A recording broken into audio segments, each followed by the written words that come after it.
Okay. I'm playing Dynamite the Beast.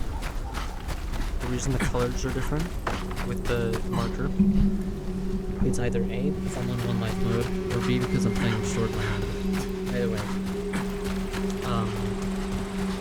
I'm here to show the Strauss&Broda location.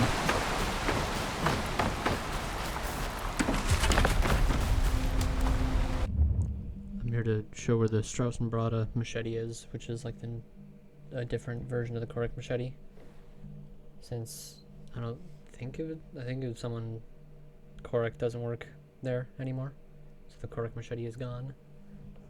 So we're going Strauss&Broda this time. I know exactly where it is and I have it memorized, so I'll show you in a moment.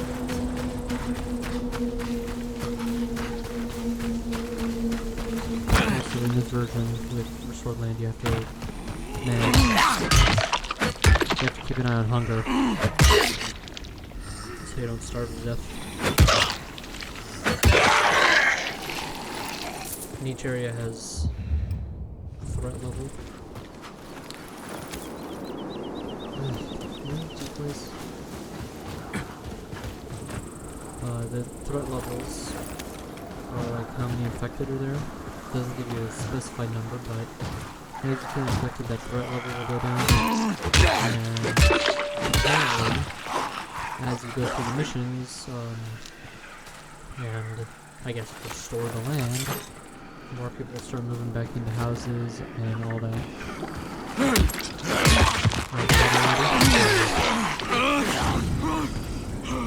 I died to infected on the bridge. To the mental asylum, because there was, for some reason, one of those asylum patients just randomly in bushes, so a bunch of virals were chasing me.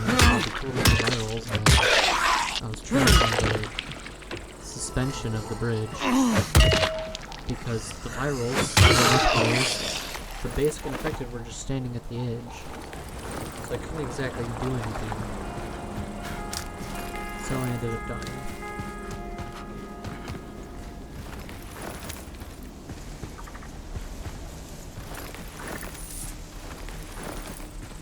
And since I'm on 1 life, I quite literally just died.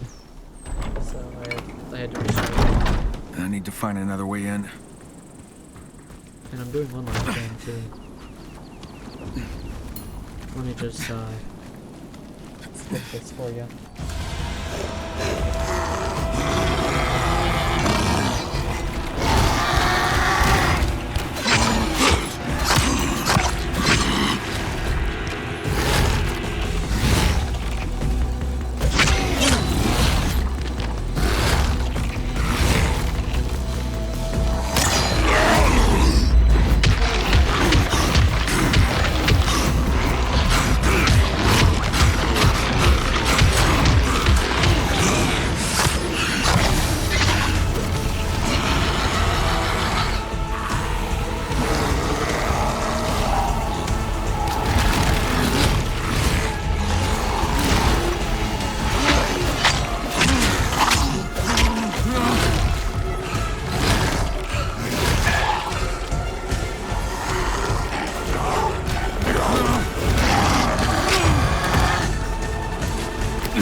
Olivia, I took it down.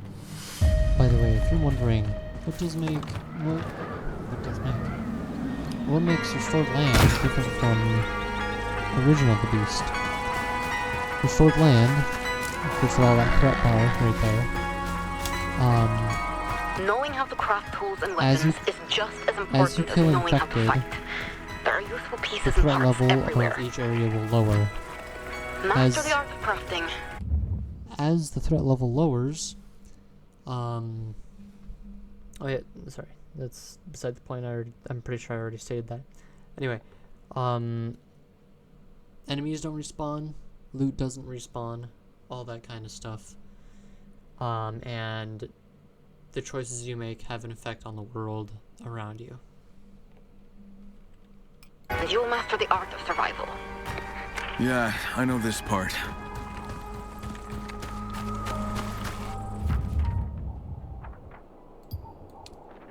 So where I am headed is right here. Right there. So that is where the machete is.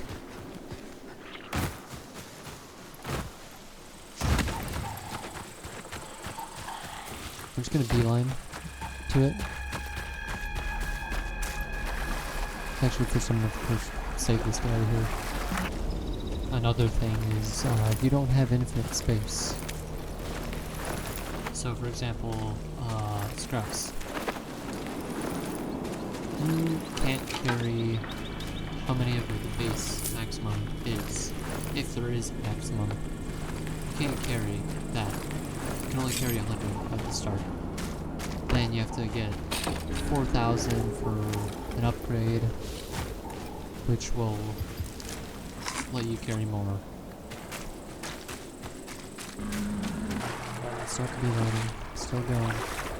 Alright, I'm in the right area. I don't think this was the right area. I'm pretty sure the right area is not villa, industrial. Yes, it's industrial. This is the building right here.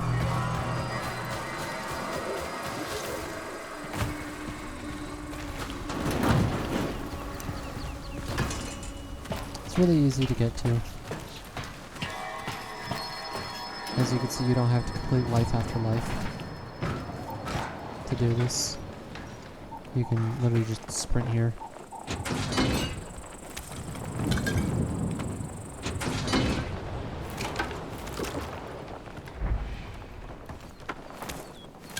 Also, you can make food if you want. You need materials, of course, though. You can make, I think it was cookies?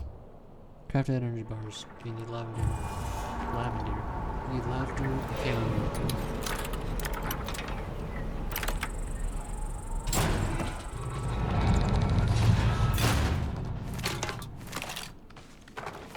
And also, you don't want to use flashlight all the time. As you can see, it has a percent. Is that it has battery, so you do actually have to replace the battery. So you can't just use it all willy-nilly like in the first game.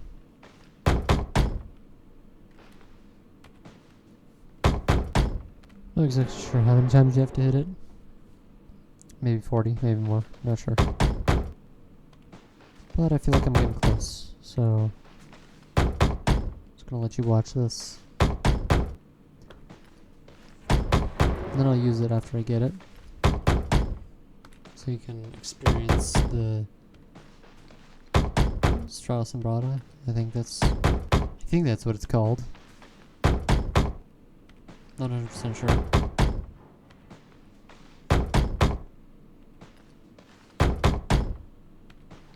Pretty sure it's S-T-R-A-U-S-S, maybe? Not sure about the second word. That was pretty much just a guess. Just a guess from my side.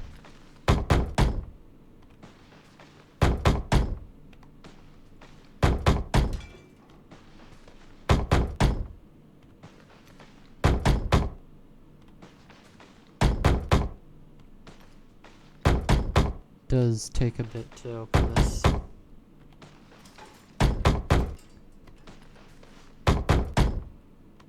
if you don't remember, I'm in the industrial zone on the dark side. Dark zone. Right here on the map, right next to Memorial Hill of Heroes. It's very easy to beeline towards it. You can see I sort of beeline towards it. Oh, I just straight up beeline towards it after getting that camping tower done. Just straight there.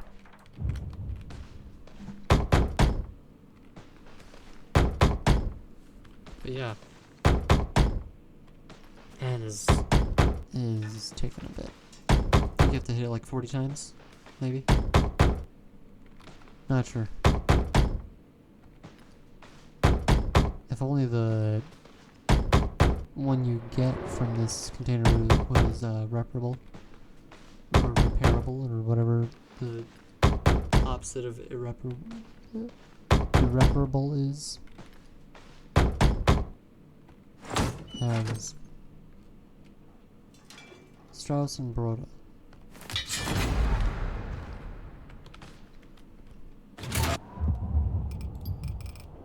Look at that. 139 slashing damage.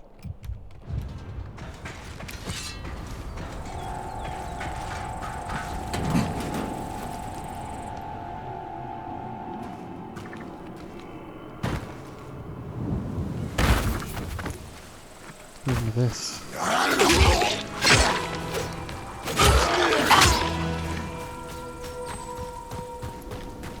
That's the sound it makes.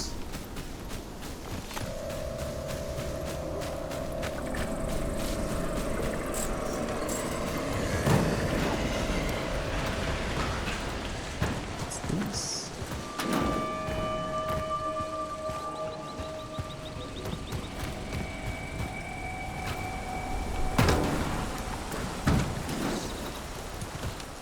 I'm looking around trying to see if there's a way inside.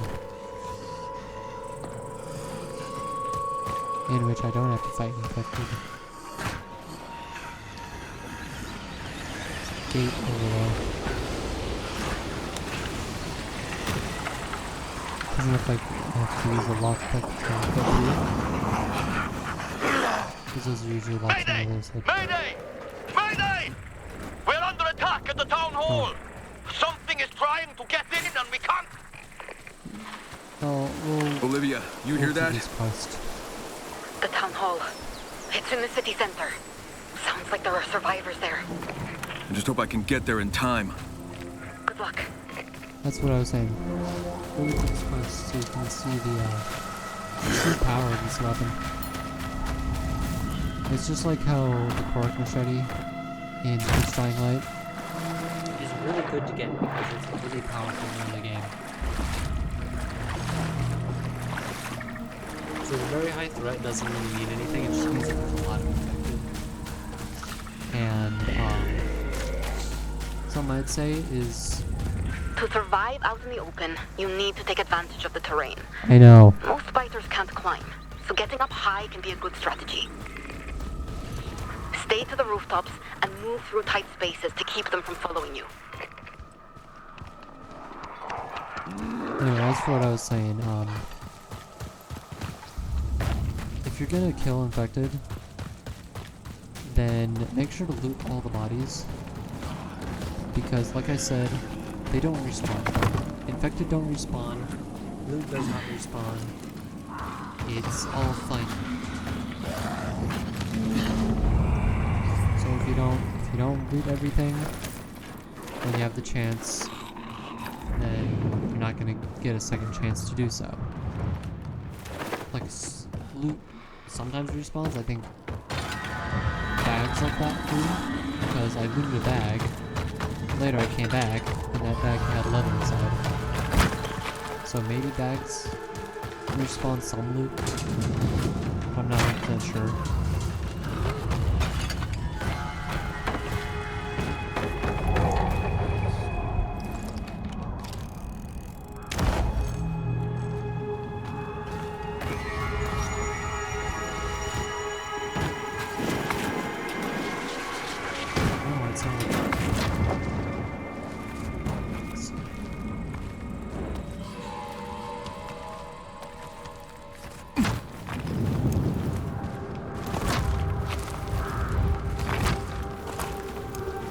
What's this?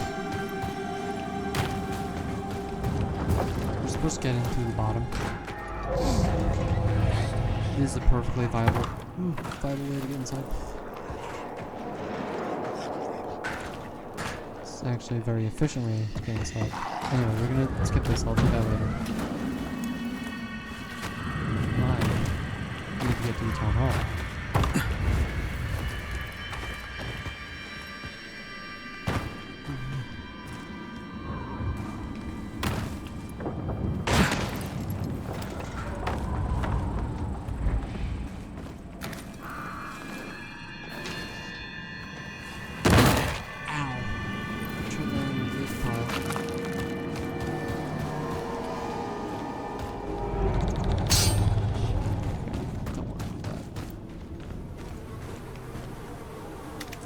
Volatile alive for here. Those open up at night. I don't exactly understand how. It just opens at night, I guess. The flesh becomes sulfur and lets out the volatiles.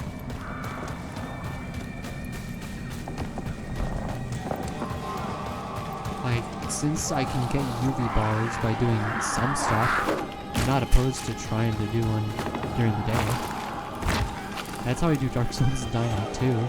Well, because the UV bars, I just go in there during the day and turn the volatiles to dust.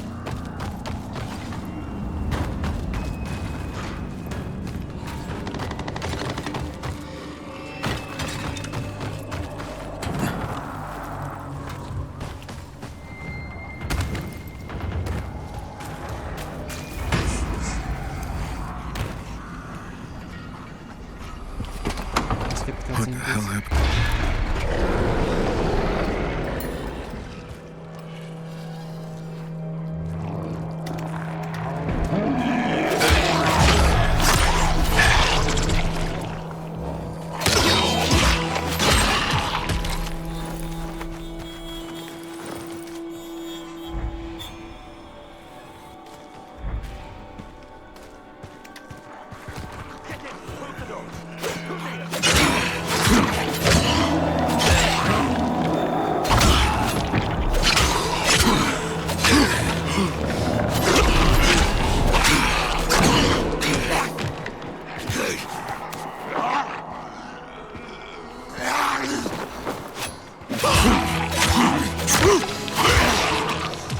Oh.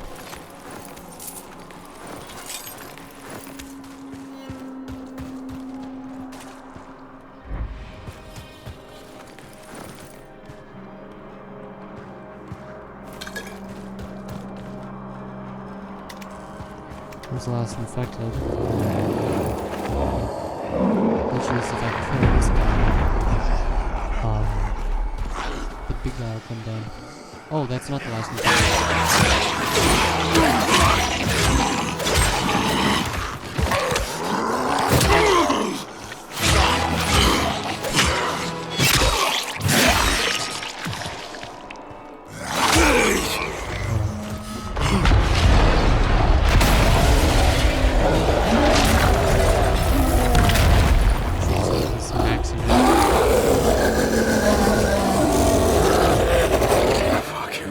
I was maxing out the audio.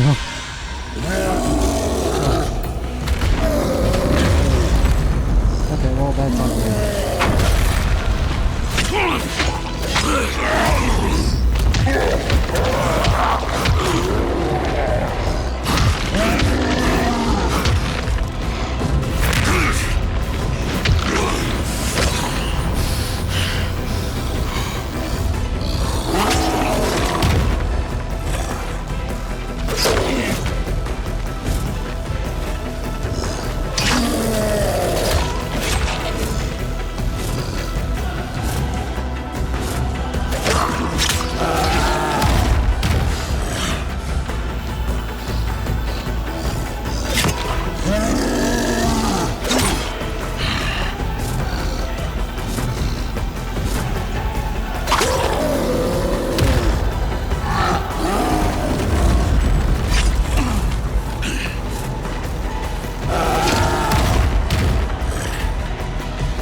Olivia. Yay, new beast points.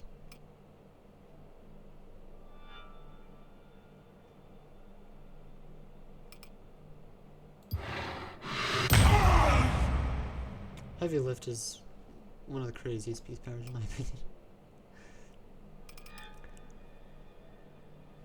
I like beast controlled though the best, because then I can just have a full bar. Also, I found out that in Dark Zones, for some reason, I was in Dark Zone trying to get heavy gear. After I killed everything on the first floor, it said an alpha volatile, or it was either the alpha or alpha volatile is hunting you. Excuse me? Why is it hunting me? Anyway, I stood outside of the, not outside of the Dark Zone, but in an area where enemies couldn't get in from behind me. But I had to, like, slip through one of those, like, things where your character basically, like, squeezes through sideways. Anyway, I got in through one of those types of areas, and I just started throwing knives at him. I killed him. And so I was able to search the rest of the Dark Zone without being scared. But that's what I'm going to do. I'm going to be like searching a bunch of Dark Zones, focusing on heavy gear because gives me a higher gear score and it'll give me more defense. And that's what I'm all for. Yeah, that's all I got. Olivia.